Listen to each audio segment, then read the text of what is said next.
4, 3, 2, 1, go! You blitz all night. And if they cross the line of scrimmage, I'm going to take every last one of you out. Hey, the Blitz is coming, boys. What's going on? William Spencer back here with another episode of The Blitz, where we give you the latest and greatest in fantasy football news, injury reports, advice, tips and tricks, and so much more in 5 minutes or less. Well, let's get right into the episode and get you guys squared up, because in this episode, we're talking about some sleeper options on the waiver wire that you need to take care of or take a look at, whether you need them or not.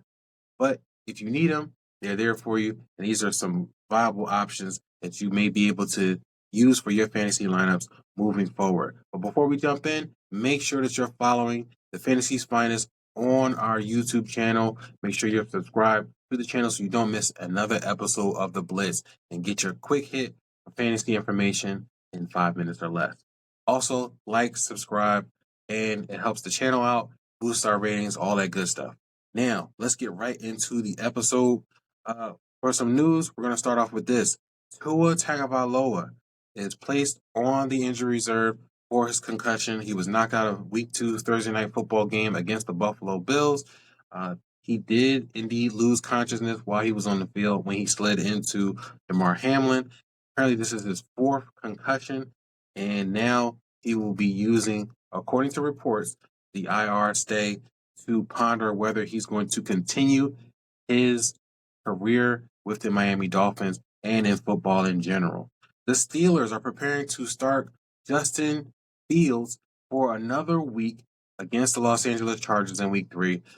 They haven't completely ruled out Russell Wilson playing, but it looks like they're still going to continue with the high hand. And Justin Fields, he's looking to get another start for the Pittsburgh Steelers. Now let's talk about these sleeper options real quick. Jordan Whittington from the Los Angeles Rams. He's only rostered in 1.3% of ESPN rosters. He's going to be vying for that wide receiver spot. Him and Tutu Atwell are going to be duking it out to get that spot. And apparently he might have a little edge in that area. Now, keep in mind that he will, like I said, be the wide receiver 3. You have Demarcus Robinson and Tyler Johnson on the roster. So if you haven't picked those guys up, or if you need a wide receiver option and you haven't grabbed those, Jordan Whittington might be a viable option. The Rams run 11 personnel, 3 wide receivers, 98.7% of the time, according to SummerSports.com. They rank number 1 in the NFL in 11 personnel. So Matthew Stafford might have to spread the ball around a little bit more than he's used to, because Puka Nacua and Cooper Kupp are no longer available. They are both on injury reserve. They will be missing time. Puka may be even missing more than the 4 games that he's speculated to miss while he's on injury reserve. Cooper Kupp is expected to miss time, according to Sean McVay. So both of those options are out. So they could be spreading the ball around between Tyler Johnson, Demarcus Robinson, and hopefully Jordan Whittington as well. Another option at tight end, Hunter Henry, the New England Patriots tight end, rostered in just 10% of ESPN leagues. He saw 12 targets against the Seahawks in Week 2, 8 catches for 109 yards. The tight end position is looking kind of dearth right now between injuries and low performance from your top end options like Evan Ingram, Travis Kelce, Mark Andrews.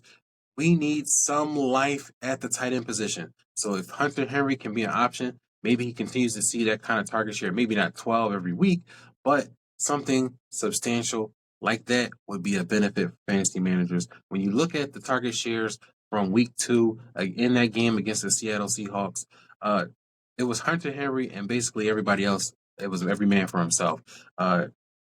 Jalen Polk did catch a touchdown, but he only saw about 3 targets. The next wide receiver, it really didn't matter after that. And Ramondre Stevenson saw 5 targets in that game. So hopefully Hunter Henry can be one of those focal points for Jacoby Brissett to be viable and continue to make that tight end position for the New England Patriots better. And then finally, Jawan Jennings from the San Francisco 49ers, rostered in 1.5% of ESPN lineups. The reason being, there's no more Deebo Samuels. He's out with a calf strain. He's expected to miss a few weeks.